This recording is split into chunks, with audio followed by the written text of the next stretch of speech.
First,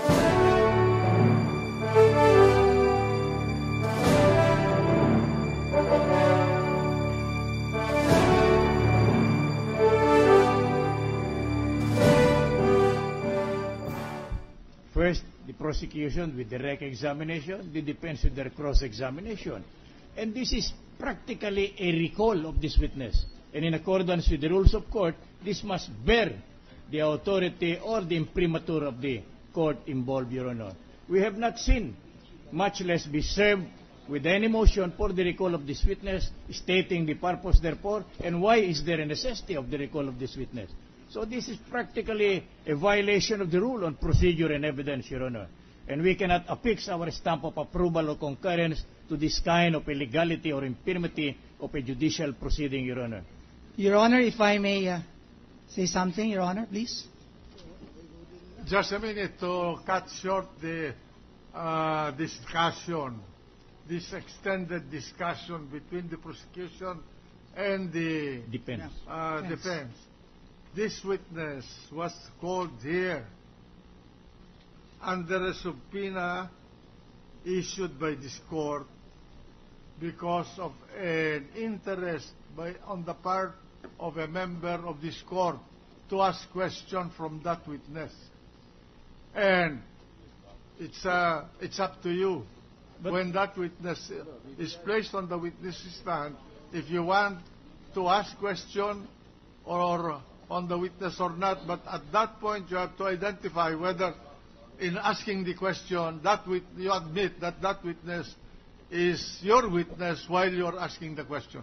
If Your Honor, please, with the kind indulgence of the Honorable Court, yesterday the Honorable Senator Judge Osmeña, Your Honor, conducted direct examination of this witness, and he was true, Your Honor. But there was also just a minute, counsel, there is a pending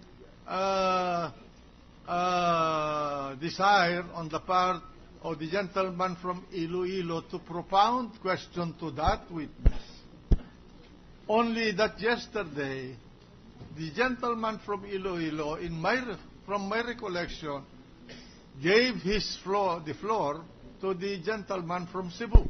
So this will be clarificatory questions, Your Honor, on the part of the Honorable Senator Drilon. Correct. Then I yield, Your Honor, and I willingly accept the explanation of the presiding officer. Thank you, Your Honor. Mr. President, What's the pleasure of the gentleman from Iloilo? you know, this was debated at length yesterday, and I thought we have settled this. And let me read again the transcript of the journal of the session 2 days ago. On top, first, the page 61 of the journal clearly specified the cross-examination done by counsel, Attorney Cuevas, who inquired into these monthly statements. Siya po, si Attorney Cuevas po, ang nagtanong ng monthly statement. At si Attorney Cuevas din po ang humingi nitong mga dokumentong ito. At kaya po kami, bilang mga senator, mga judges, sinabi natin, pwede ho ba tingnan din ito? At nakalagay po sa transcript, Mr. Cuevas says, in view of the answer of the witness, Your Honor, may we respectfully request that the statements of account covering the periods 2005, 2006, 2007, 2008, 2009, 2010 be produced by the witness at the most convenient time, considering her condition now. Our purpose, Your Honor, is to show that this figure is not made in one single deposit and one single withdrawal, Your Honor. And the presiding officer ruled, all right, so the witness is instructed by this court or ordered by this court to produce the documents that the defense counsel requested. Mr. President, as you just stated a while ago, the client is bound by the mistakes of his counsel. And the counsel asked for these documents. And it is the court who ordered that these documents. If we will be allowed. Anyway, gentlemen, bear with me. We have settled this already. The witness was subpoenaed by this court to satisfy the request of members of this court to ask question from the witness. So, if there's no more member of this court to ask any question on that witness, what's the pleasure of the court? Is the gentleman from Iloilo finished? The documents have not yet been produced, Mr. President. Yeah, but I'm not asking. I'm sorry, Your Honor. May I ask permission The to? already, May- Mr. President. may I I ask still have the floor. The trouble is I cannot argue Well. because the rules prohibit, Your Honor. But that is not an accurate statement, Your Honor. Wait a minute.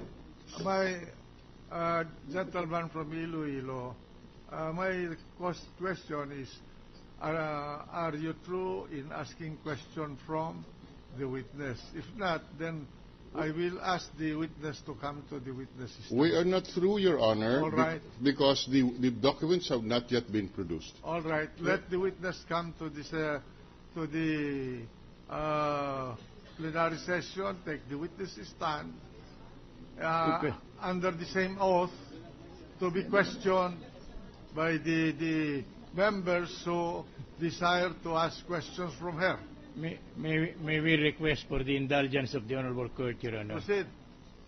When we made the statement to the effect that we wanted the production of the monthly statement of accounts, Your Honor, that was our that is our course of action, Your Honor, or move on the part of the defense to show to the Honorable Court that it was the 14 million stated in the statement of account is not on a single occasion.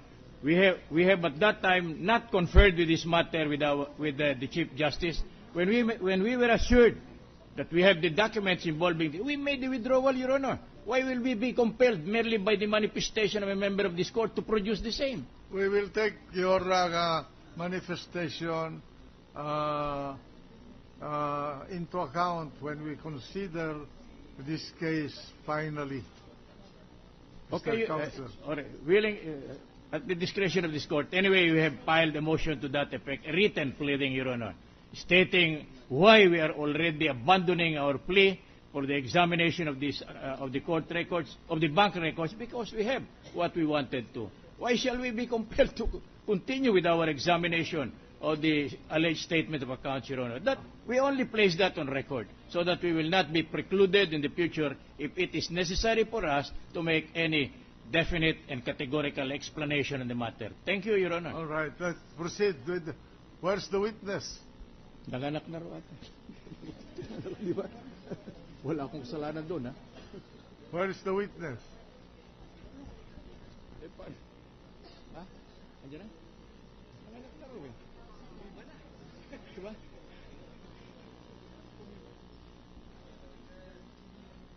Hindi. Sinabi ng mga husgado, dapat yung, hindi yung anak, substitute siya mismo.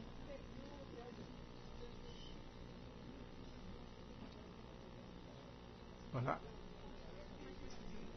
Ha? She gave birth? Well, there's a force majeure for the appearance of the witness.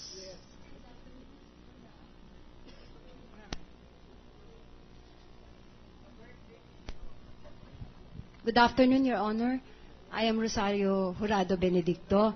Our witness from Bank of the Philippine Islands has given birth, so we looked for another representative. She's on the way. She gave birth early this morning, 7:45. So, naghanap kami ng substitute representative. So, she's on the way. But she's not giving birth. Just a minute. She's on the way to this court. Okay. Okay, just a minute. Would the requesting members of the court be satisfied in dealing with a substitute witness? Yes, Your Honor, if I may respond, yes, because all that we're interested in are the records to be brought here, and if the witness can attest to the fact that he or she is in official custody of the records and can testify on the same, we were willing to listen to this witness. In fact, yesterday we anticipated this happy event, and we said that if the witness cannot come back, a substitute bank officer can come around and bring these records and testify before this court. Yes, Your Honor, which we did. But maybe they clarified, Just a minute, sir. Just a minute. Do you have the witness now or on the way? On the way. All right. Trial suspended until the witness arrives.